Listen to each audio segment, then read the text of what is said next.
नमस्कार, good evening. मैं doctor कविता नोनिया स्वागत करती हूँ आप सभी का हिंदी साहित्य की लाइव कक्षाओं में। आप सभी का स्वागत है। एक स्पेशल कॉन्सेप्ट सीरीज आप सभी के समक्ष है, जिसमें क्वेश्चन एक होगा और अनेक कॉन्सेप्ट आप सभी के सामने होंगे।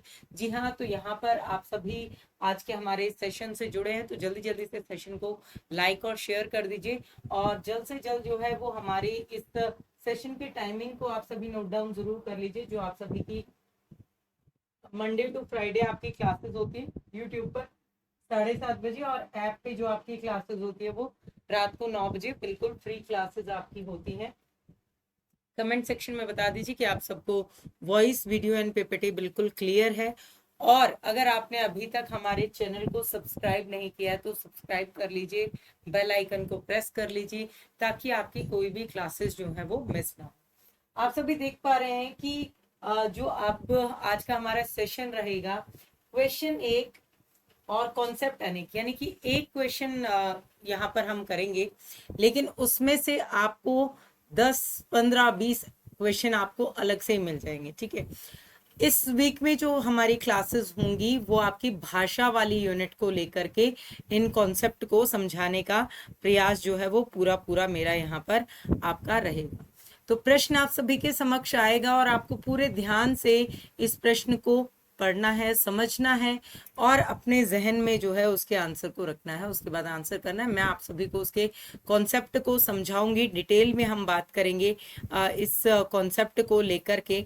तो सभी जो है वो हमारे साथ जल्दी जल्दी से इस सेशन को शेयर जरूर कर दीजिए आप लोग। ठीक है, हाँ, मोस्ट इम्पॉर्टेंट आपका ये सेशन है, तो इसको आप सभी जरूर शेयर कर दीजिए।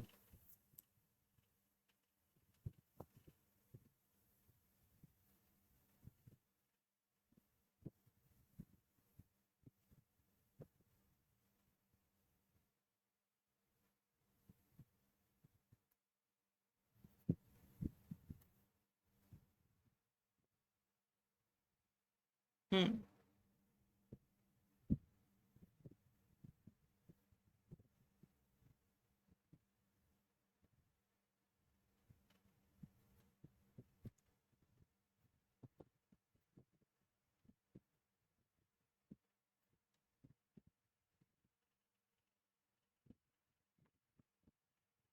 तो क्वेश्चन आप सभी के समक्ष आने से पूर्व आप सभी को यहाँ पर बता दूं कि अगर आपने अभी तक टेलीग्राम के ग्रुप को ज्वाइन नहीं किया है तो जरूर ज्वाइन कर लीजिए।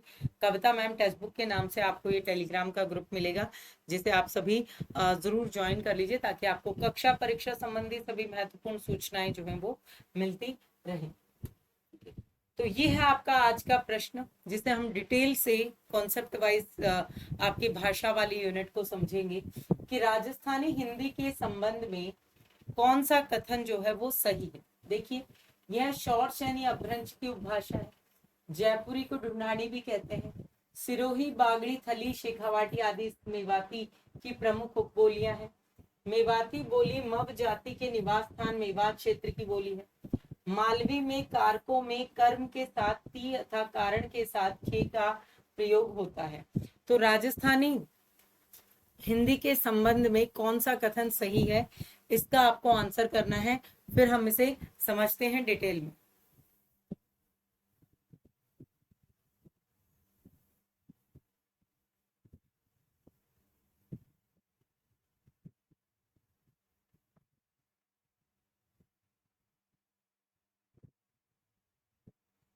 हम्म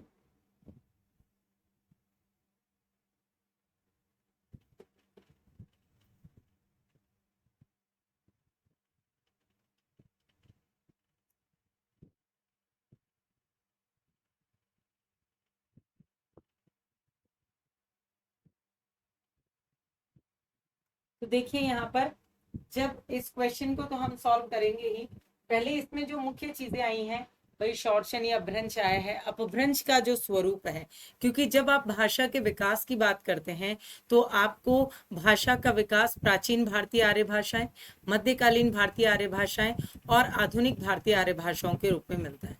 जब आप प्राचीन भारतीय आर्य भाषाओं की बात करते हैं तो आपके समक्ष आता है पाली, वैदिक संस्कृत, लौकिक संस्कृत। मध्यकालीन में आपका पाली, प्राकृत, अपभ्रंश, और आधुनिक में जो अपभ्रंश से विकसित जो बोलियां हैं वो उसके अंतर्गत आती है।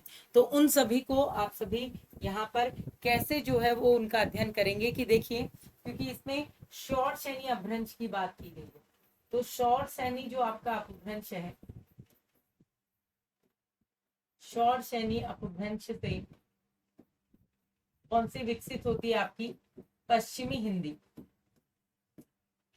शॉर्ट शैनी अपभ्रंश से पश्चिमी हिंदी जो है वो विकसित होती है। ठीक है, अब पश्चिमी हिंदी से मुख्य स्वरूप में जो प्रमुख बोलियां, ठीक है भाई, देखिए इससे पूर्व तो आपकी हो ही गई वैदिक संस्कृत, लौकिक संस्कृत, पाली, प्राकृत, अपभ्रंश।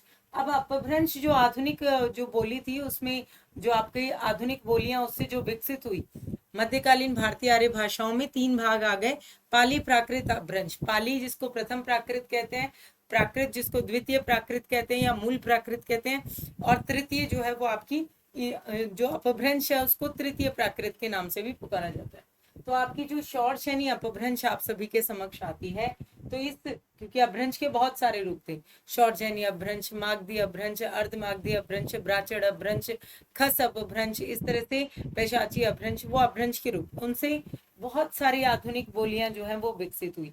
अब यहाँ से आपको 6 जो है वो दिखाई देंगी। ठीक है, अभी 6 बोलियां जो है वो कौन सी थी, जिसमें सबसे पहले आ गई आपकी खड़ी बोली जो विकसित होती है, जिसे आप कौरवी के नाम से भी जानते हैं। दूसरी जो है वो है आपकी कन्नौजी, दूसरी जो है वो है कन्नौजी। तीसरी जो है वो है बांगरू, जिसे आप हरियाणवी के नाम से भी जानते हैं या जाटू भाषा के नाम से भी जानते हैं। चौथी जो है वो है आपकी दक्षिणी, ठीक है, दक्षिणी। पांचवी जो है वो है ब्रज भाषा, और छठी जो है वो है आपकी बुंदेली। कई लोग जो है वो दक्षिणी को, इसमें कई आलोचक, कई भाषा वैज्ञानिक इसको शामिल नहीं करते हैं, तो वो 5 ही मानते हैं। ठीक है, तो कई आलोचक शामिल करते हैं, कई नहीं करते हैं, इसलिए मैंने आपको यहाँ पे शामिल करते हुए बता दिया। ठीक है, फिर आप, ये तो होगी शॉर्ट शैनी अपभ्रंश से। तो यहाँ पर आप देखेंगे कि जो स्वरूप आपको दिखाई देता है पश्चिमी हिंदी का, तो पश्चिमी हिंदी से ही आपका जो स्वरूप है वो गुजराती और राजस्थानी का विकास होता है, और राजस्थानी और गुजराती जो है वो अलग स्वरूप में फिर विकसित होती हैं। ठीक है, तो यहाँ पर आप देखेंगे दूसरा स्वरूप जो पश्चिमी हिंदी के रूप बाद में आता है वो है आपका पूर्वी हिंदी। पूर्वी हिंदी, अब अगर हम बात करें कि पूर्वी हिंदी जो है वो किस अपभ्रंश से आई है, तो पूर्वी हिंदी जो है वो है अर्धमागधी अपभ्रंश से। पूर्वी किससे आई है भाई? अर्धमागधी अपभ्रंश से जो है वो इसका स्वरूप जुड़ा हुआ है। किसका भाई? पूर्वी हिंदी का। पूर्वी हिंदी से 3 जो है वो बोलियां आपको देखने को मिलेंगी, जिनका नाम है अवधी, बघेली और छत्तीसगढ़ी।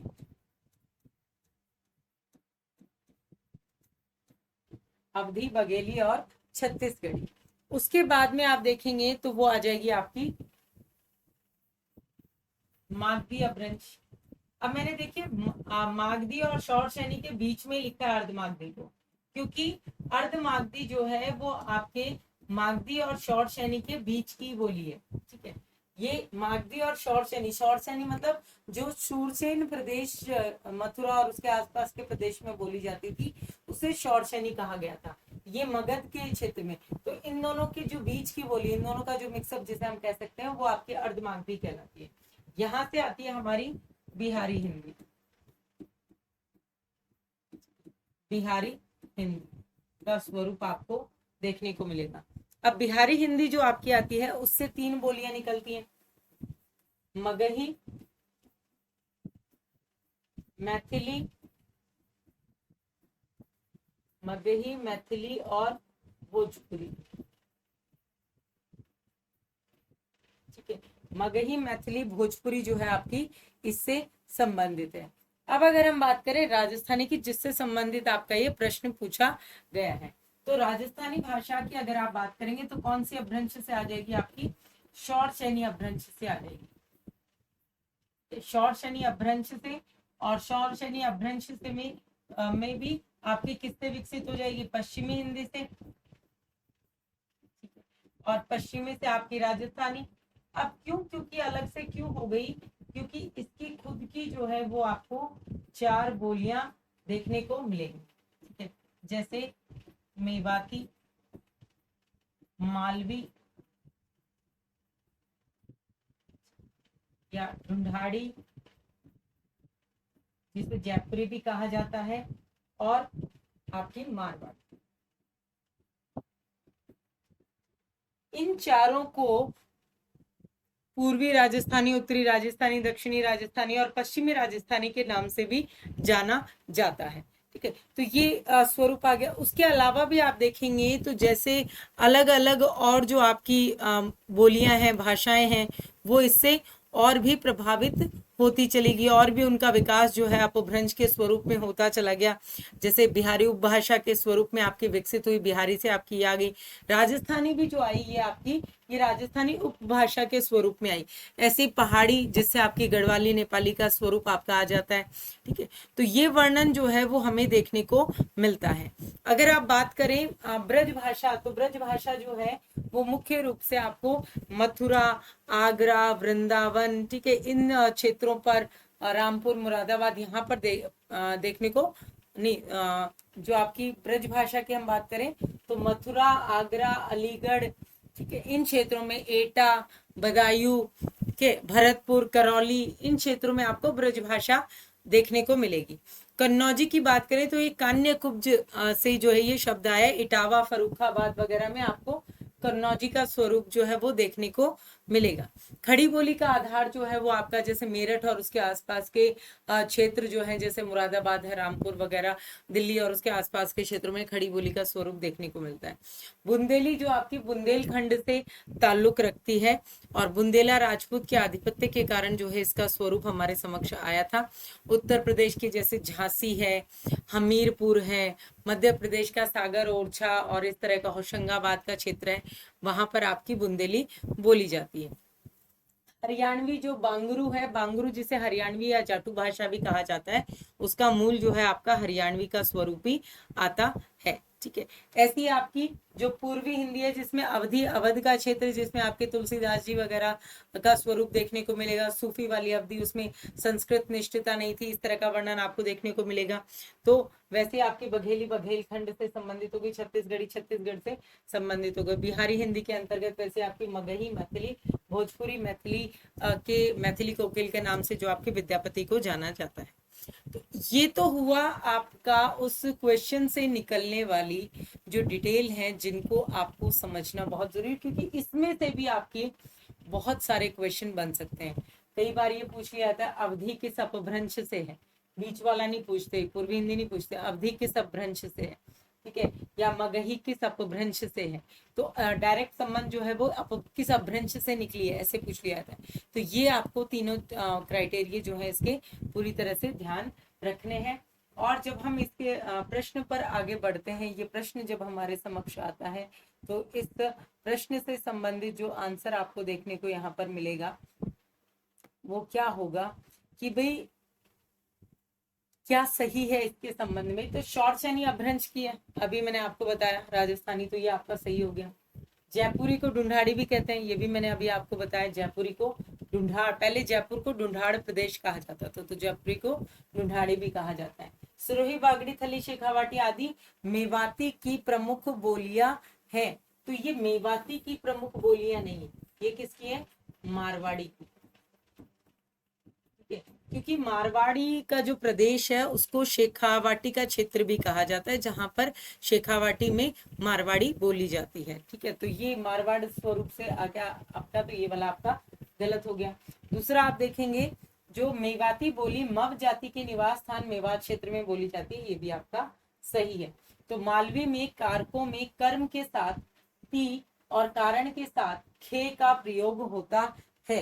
तो ये जो है वो आपका मालवी में जो दिया गया है आपको, तो कर्म के साथ तो खे और आपका करण के साथ जो है वो टी, ठीक है, होता है, लेकिन इन्होंने क्या कर दिया भाई, हेरा फेरी कर दी है और आगे पीछे कर दिया है। तो ये आपको पर्टिकुलरली सीधा सीधा ध्यान होना चाहिए कि भाई क्या इसका सही उत्तर जो है वो होगा।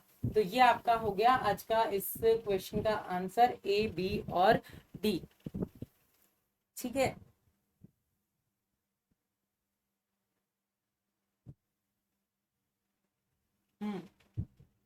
तो अब ये आपका आंसर हो गया। अब है आपके होमवर्क क्वेश्चन की बारी। भाषा से ही जुड़ा हुआ होमवर्क क्वेश्चन दे रही हूँ। वीडियो समाप्ति के बाद में कमेंट सेक्शन में आंसर कीजिएगा इसका कि राजभाषा अधिनियम, राजभाषा अधिनियम, अधिनियम 1976 में, ठीक है, राजभाषा अधिनियम 1976 में कुल कितने नियम हैं, कुल कितने नियम हैं।